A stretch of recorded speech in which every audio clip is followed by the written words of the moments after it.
Hey everyone, hope you're having a great week. Here with Mike to talk about a new initiative this year, which is our first leadership cohort. What's the philosophy and the rationale behind this? Well, the idea is that we would give an opportunity for some of our colleagues to learn about independent school leadership, build a bench of internal leaders, and give some experience to folks who are ready to think about the next step. Awesome. So what are some of the things they're doing? I know there's a curriculum for it. Yeah, well, we sent them to the FCS Leadership Institute over the summer, and actually last week had our first monthly meeting. So last week I presented on general leadership, strategic leadership. What else is in the curriculum?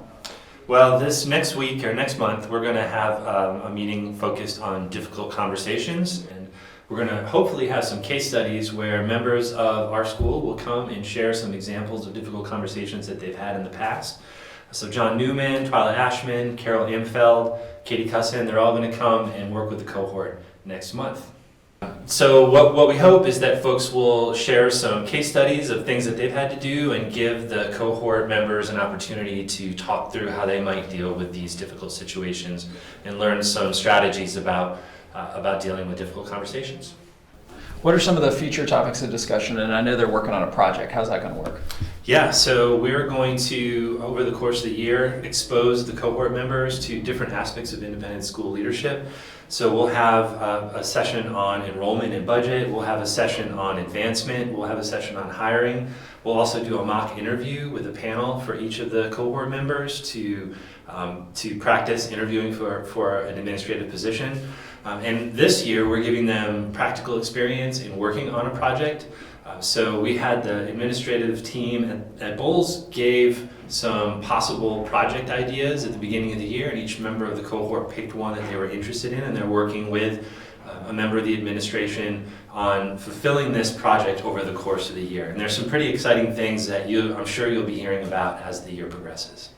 Right, and then I would assume the next steps for these people could be participation in an FCS Leadership Institute. Yeah, it's loosely based on some of the leadership programs like NAIS and FCIS.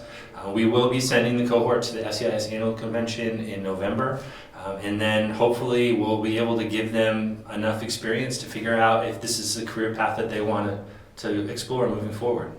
And it's a lot of time for them. I mean, it's a lot of time for those of you that are preparing for it, but the participants as well. It's a lot of time for them. So I applaud them for being willing to take this on in addition to their other duties. Absolutely. Yeah. How often are we going to run this project? What's the time frame? Well, we decided that this project would work best if we ran it every other year. So when we conclude the cohort this year, next year around November or December, we'll send out information about how to apply for the 21-22 school year. I know this is great for Bowles, and I know it's great for the cohort. It's a team effort. Dean Hilf is co-leading this with me, and he couldn't be here today, but he's doing a great job. He's a lot of fun to work with. Yeah. I think, both Mike and I are where we are today because schools invested in us as leaders and gave us opportunities to try things out and learn and grow. And Bowles, we value the exact same thing, and we want to give our faculty and staff opportunities to do the same. Absolutely. Thanks, Mike. I really appreciate the time. And as always, thanks for all that you do.